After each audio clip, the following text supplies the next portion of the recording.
அனைவருக்கும் வணக்கம். இன்னைக்கு ஹிந்தி நியூஸ் பேப்பர்ல என்ன இம்பார்ட்டன்ட் ஆர்டிகல்ஸ் இருக்கு அப்படிங்கிறத பார்க்குறோம். ஸோ, ஃபர்ஸ்ட் பார்த்தோம்னா, நமக்கு இன்னைக்கு தி நகட்ஸ் ஆஃப் ஹிஸ்டரி அப்படிங்கிறதுல ஒரு 2, 3 விஷயங்கள் முக்கியமா குடுத்திருந்தாங்க.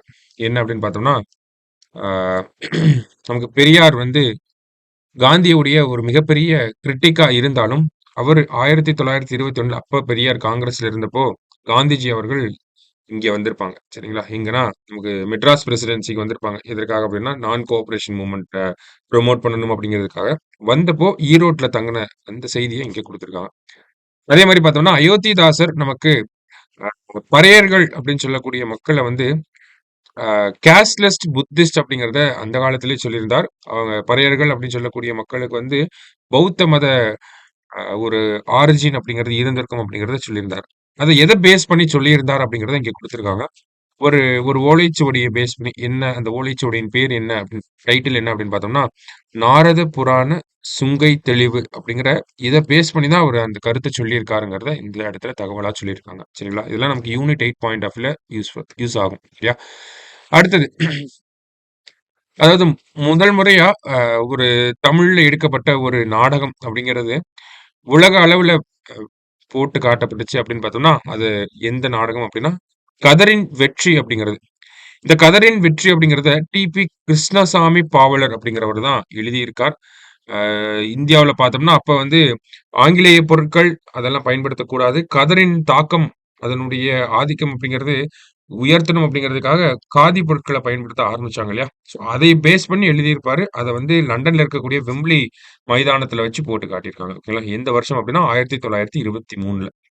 அதே மாரி இந்த மெட்ராஸ் மாகாணம் பார்த்தோம்னா, இன்கம் டாக்ஸ வந்து இம்போஸ் பண்றத எதிர்த்து சண்ட போட்ட முதல் மாநிலமாகவும் இருக்கு. ஓகேங்களா? 1867லே இந்த ஒரு சண்டை ஆரம்பிச்சாலும், 1873 வரைக்கும் இன்கம் டாக்ஸ் அப்படிங்கிறது நடைமுறையில தான் இருந்துச்சு அப்படிங்கிறத சொல்லியிருக்காங்க. கடைசியா பார்த்தோம்னா, இந்த வாரம் தாதா சாஹேப் பால்கே விருது அப்படிங்கிறது நடிகர் மிதுன் சக்கரவர்த்திக்கு, பெங்காலைச் சேர்ந்த நடிகர் மிதுன் சக்கரவர்த்திக்கு வழங்கப்பட்டிருந்துச்சு. இதையொட்டி தமிழ் நடிகர் முதல்ல யாரு இந்த தாதா சாஹேப் பால்கே அவார்ட் வாங்கியிருந்தாங்க அப்படின்னு பார்த்தோம்னா, சிவாஜி கணேசன் அவர்கள் 1996ஆம் ஆண்டு வாங்கியிருக்காங்க. சரிங்களா? அடுத்ததா பார்த்தோம்னா, இங்க ரெட்டமலை ஸ்ரீனிவாசன் அவர்களை பத்தி ஒரு சில சிறப்பான விஷயங்கள குடுத்திருக்காங்க. நம்ம ஸ்கூல் புக்லயே இருக்கிற நெறைய விஷயங்களும் இங்கேயே ரிப்பீட் ஆயிருக்கும். அ நம்ம ஸ்கூல் புக்லயோ, A3லயோ இல்லாத ஒரு சில விஷயங்கள நம்ம இந்த இடத்துல பார்ப்போம். சரிங்களா? அதே மாரி மெயின்ஸ் பாயிண்ட் ஆஃப் வியூல ஒரு சில கன்டென்ட்ஸ நம்ம யூஸ் பண்ணிடலாம். ஸோ இவருடைய பிறப்பு 1859ல இருந்திருக்கும். ஆ ராவ் சாஹிப், ராவ் பகதூர், திவான் பகதூர், ஆ தாத்தா, திராவிடமணி இந்த மாரி நெறைய பெயர்கள்ல அறியப்படக்கூடியவர் தான் திரு ரெட்டமலை ஸ்ரீனிவாசன் அவர்கள். ஓகேங்களா? ஸோ இவருடைய பங்களிப்பு அப்படின்னு பார்த்தோம்னா, இந்த டிப்ரஸ்ட் கிளாஸ் பீப்பிள் அப்படின்னு சொல்லுவாங்க. டவுன் ட்ராடன் பீப்பிள்ன்னு சொல்லுவாங்க. இந்த காலத்துல பார்த்தோம்னா, ஷெட்யூல்டு காஸ்ட் அப்படின்னு நம்ம சொல்றோம்.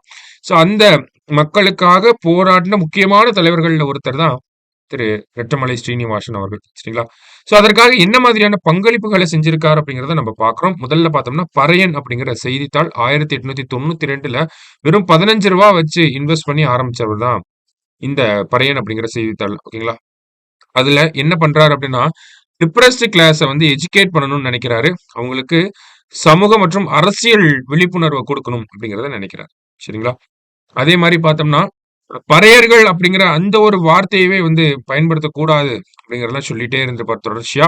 என்னதான் வார்த்தைய பயன்படுத்தணும்னா, ஆதி திராவிடர், ஆதி அப்படின்னா முதல் அப்படின்னு அர்த்தம். முதல் திராவிடர்கள் அப்படின்னு நம்மள சொல்லணும். ஆதி திராவிடர் அப்படின்னு நம்ம சொல்லணும்னு டிப்ரஸ்ட் கிளாஸ் பீப்பிள வந்து ஆதி திராவிடர்கள்ன்னு தான் சொல்லணும்ன்றத தொடர்ச்சியா சொல்லிட்டே இருந்திருப்பார். சரிங்களா?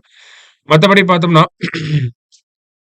ஆ 1935 இந்திய அரசியல் சட்டம் 1935ல பார்த்தோம்னா, கவர்ன்மென்ட் ஆஃப் இந்தியா ஆக்ட் 1935ல பார்த்தோம்னா, நமக்கு டிப்ரஸ்ட் கிளாஸ் பீப்பிள வந்து ஷெட்யூல்டு காஸ்ட்ங்கிற டெர்ம அப்பதான் யூஸ் பண்றாங்க. ஓகேங்களா? ஆனா ரெட்டமலை ஸ்ரீனிவாசன் அவர்கள் அவங்கள வந்து ஷெட்யூல்டு காஸ்ட்ன்னு சொல்லக்கூடாது. யுனைட்டட் காஸ்ட் அப்படின்னு தான் சொல்லணும்னு போராடி இருப்பார். சரிங்களா? இருந்தாலும் பிரிட்டிஷ் அரசாங்கம் அந்த ஒரு கோரிக்கையை ஏத்திருக்க மாட்டாங்க. அதே மாரி பார்த்தோம்னா, மகாத்மா காந்திய எதிர்த்து குரல் கொடுத்தவர்ல ஒருத்தரா இருக்காரு. எதற்காக அப்படின்னு பார்த்தோம்னா, மகாத்மா காந்தி இந்த டிப்ரஸ்ட் கிளாஸ் பீப்பிள வந்து ஹரிஜன் அப்படின்னு சொல்லுவாரு. கடவுளுடைய பிள்ளைகள் அப்படின்னு சொல்லுவாரு. ஆனா, ரெட்டமலை ஸ்ரீனிவாசன் அதை எப்படி பார்த்திருப்பாரு அப்படின்னா, அது எப்படி ஒரு அ மக்கள் தொகையில இவ்வளவு மக்கள் இருக்காங்க. அதுல ஒரு கூட்டத்த மட்டும் நம்ம எப்படி கடவுளுடைய பிள்ளைகள்னு சொல்லலாம். அது சரியாக இருக்காது அப்படிங்கிறத சொன்னாரு. அதையே எதிர்த்துட்டு, நீங்க ஹரிஜன் சொல்றதுக்கு பதிலா ஆதி திராவிடர்னே சொல்லிட்டு போயிரலாம் அப்படிங்கிற மாரி கருத்த முன் வச்சிருப்பாரு. யார்கிட்டனா காந்திஜியை எதிர்த்து. அடுத்ததா பார்த்தோம்னா அம்பேத்கர் அவர்கள் அம்பேத்கர் அவர்கள் ரெட்டமலை ஸ்ரீனிவாசன் அவர்கள வந்து அம்பேத்கர் அவர்கள் என்ன பண்ணியிருப்பாருன்னா, இந்து மதத்த விட்டுட்டு பௌத்த மதத்துக்கு போகணும். இந்த தாழ்த்தப்பட்ட மக்கள் எல்லாருமே அப்படிங்கிறத அந்த மாதிரியான ஒரு கருத்தையும் முன் வச்சிருந்திருப்பார். ஆனா ரெட்டமலை ஸ்ரீனிவாசன் என்ன நம்பியிருப்பார் அப்படின்னு பார்த்தோம்னா, என்ன ப்ரமோட் பண்ணியிருப்பார் அப்படின்னு பார்த்தோம்னா, ஆ நம்ப இந்த டிப்ரஸ்ட் கிளாஸ் பீப்பிள்லாம் ஒரு இந்து மதத்த விட்டுட்டு பௌத்த மதத்துக்கு போனோம்னா, மாறாம ஒரு சில மக்கள் வந்து இருக்க தான் செய்வாங்க. அப்ப அவங்கள அந்த மாதிரி கன்வெர்ட் ஆகாத மக்கள் மேல இன்னமும் அதிகமான அடக்குமுறை வந்து கட்டவிழ்த்து விடப்படும் அப்படிங்கிறத சொல்லியிருப்பார். அதே மாரி டிப்ரஸ்ட் கிளாஸ் பீப்புளா இந்து மதத்துல இருந்துட்டு வேறொரு மதத்துக்கு போனீங்கன்னா வேறொரு மதத்துக்கு போனோம்னா, நமக்கு இந்து மதத்துல கிடைச்சிட்டு இருந்த அந்த ஒரு சில கன்செஷன் கூட அங்க கிடைக்காம போயிரும் அப்படிங்கிறத சொல்லியிருப்பார். வேற என்ன அட்வொகேட் பண்றாரு? வேற என்ன டிப்ரஸ்ட் கிளாஸ் மக்களுக்காக குரல்கள் குடுக்குறார் அப்படின்னு பார்த்தோம்னா, ஒரு லேபர் வெல்ஃபேர் டிபார்ட்மெண்ட் அப்படிங்கிறத கொண்டு வரணும்னு சொல்றாரு. ஓகேங்களா? அன்டச்சபிள்ஸ் அப்படின்னு சொல்லக்கூடிய மக்களுக்காக ஒரு தொழிலாளர் நலத்துறை அப்படிங்கிறத கொண்டு வரணும்னு சொல்றாரு. ஸ்பெஷல் ஆஃபீசர்ஸ் அப்பாயிண்ட் பண்ணி அவங்களுக்குன்னு இருக்கக்கூடிய பிரச்சனைகள பத்தி பேசணும்ன்றத சொல்றாரு. அந்த கூட்டத்திலிருந்து வரக்கூடிய மக்களுக்கு வந்து பார்த்தோம்னா, ஹாஸ்டல்ஸ் வந்து இருக்கணும் அப்படிங்கிறத சொல்றாரு. அவங்களுடைய நில உரிமைகளுக்காக போராடணும் அப்படிங்கிறத சொல்றாரு. 3 வட்டமேசை மாநாட்டிலயும் பங்கேற்கிறார் அம்பேத்கரோட சேர்ந்து. இந்த மாரி பல விஷயங்கள வந்து பண்ணியிருக்கார். சரிங்களா? மத்தபடி பார்த்தோம்னா, இவருக்கு வழங்கப்பட்ட சிறப்பு பெயர்கள் பத்திலாம் நமக்கு சொல்லியிருக்காங்க. இதெல்லாம் நமக்கு தெரிஞ்ச விஷயம் தான். அடுத்தது இவருக்கு ஒரு மெமோரியல் காந்தி மண்டபத்துக்கு பக்கத்துல இருக்கு அப்படிங்கிறதெல்லாம் சொல்லியிருக்காங்க. சரிங்களா? ஸோ இவர பத்தி தெரியாத விஷயங்கள் ஏதாவது 1, 2 இருந்துச்சு, உங்களுக்கு தெரியாத விஷயங்கள் இருந்துச்சு அப்படின்னா, அத நோட் பண்ணி வச்சுக்கோங்க. சரியா? அடுத்ததா பார்த்தோம்னா, நமக்கு இந்த இடத்துல செம்மொழிகள் பத்தின ஒரு விஷயத்த குடுத்திருக்காங்க. ஸோ மராத்தி, பெங்காலி, அசாமீஸ், பாலி, பிராகிருத் போன்ற மொழிகளுக்கு செம்மொழி அந்தஸ்து அப்படிங்கிறது வழங்கப்பட்டிருக்கு. சரிங்களா?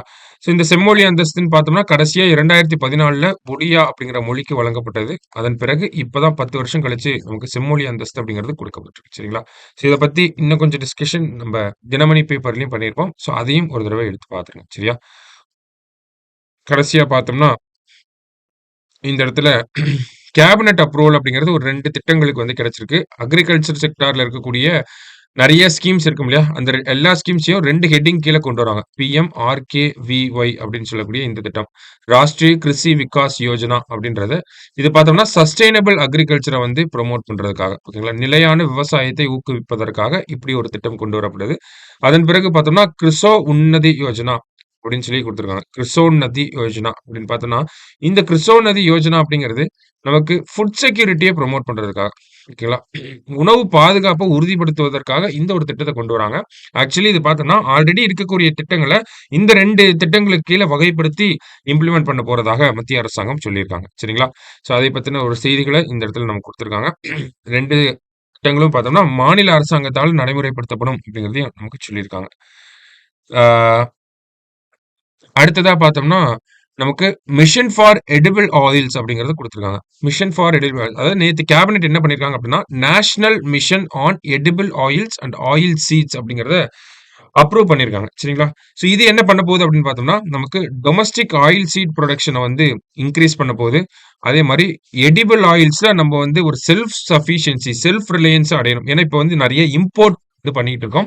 ஸோ அத செல்ஃப் சஃபிஷியன்சி அடையணும் அப்படிங்கிறத ப்ரமோட் பண்ண போறாங்க. அப்ப செல்ஃப் சஃபிஷியன்சிங்கிறது தான் டார்கெட். அந்த டார்கெட்ட அச்சீவ் பண்ணணும்னா, நமக்கு டொமஸ்டிக்கா ஆயில் சீட் புரொடக்ஷன் இன்கிரீஸ் பண்ணணும். அப்பதான் நம்ம செல்ஃப் சஃபிஷியன்சி அப்படிங்கிற அந்த ஒரு நிலைக்கு வர முடியும். கிட்டத்தட்ட 7 வருஷங்கள் இந்த திட்டம் வந்து நடைமுறையில இருக்கப்போது 10,000 கோடி செலவு பண்ண போறாங்க. அதுல பார்த்தோம்னா, பிரைமரி ஆயில் சீட் கிராப்ஸ்னா கிரவுண்ட் நட், சோயாபீன், சன்ஃப்ளவர் இதையும் ப்ரமோட் பண்றாங்க. அதே மாரி செகண்டரி சோர்ஸஸா இருக்கக்கூடிய காட்டன் சீடு, ரைஸ், பிராண்ட் இதையும் வந்து ப்ரமோட் பண்ண போறதா சொல்லியிருக்காங்க. கிட்டத்தட்ட பிரைமரி ஆயில் சீட் புரொடக்ஷன் தான் இந்த இடத்துல டார்கெட். இத வந்து 39 மில்லியன் டன்ஸா இருக்கிறத 69.7 மில்லியன் டன்ஸா இன்கிரீஸ் பண்ணணும் அப்படிங்கிறது தான் பெரிய டார்கெட்டா நமக்கு வச்சிருக்காங்க. சரிங்களா? ஸோ இது ஒரு செட் ஆஃப் நியூஸ். அங்க ஒரு 2 ஸ்கீம்ஸ் பார்த்தோம். இந்த national mission on edible oils and oil seeds அப்படிங்கிறது தனி ஒரு திட்டம். அடுத்ததா பார்த்தோம்னா, the cabinet also approved the signing of letter of intent enabling India to join the energy efficiency hub. Energy efficiency hub அப்படிங்கிறது 2020ல உருவாக்கப்பட்டுச்சு.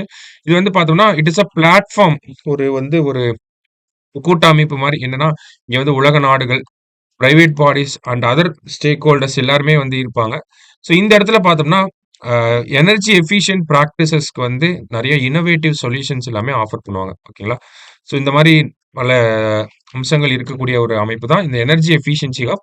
இதுல இந்தியா சார்பா யார் இருப்பாங்க அப்படின்னு பார்த்தோம்னா, அப்படின்னு சொல்லக்கூடிய அமைப்பு. அதாவது bureau of energy efficiency India அரசாங்கத்தில இருக்கக்கூடிய ஒரு அமைப்பு தான் பியூரோ ஆஃப் எனர்ஜி எஃபிஷியன்சி. அவங்க தான் வந்து இருக்க போறாங்க. சரிங்களா? ஸோ இன்னைக்கு நியூஸ் பேப்பர்ல பார்த்தீங்கன்னா, முக்கியமான செய்திகள் எல்லாத்தையும் நம்ம பார்த்தாச்சு. நாளைக்கு நியூஸ் பேப்பர் டிஸ்கஷன்ல மீட் பண்ணலாம். Thank you.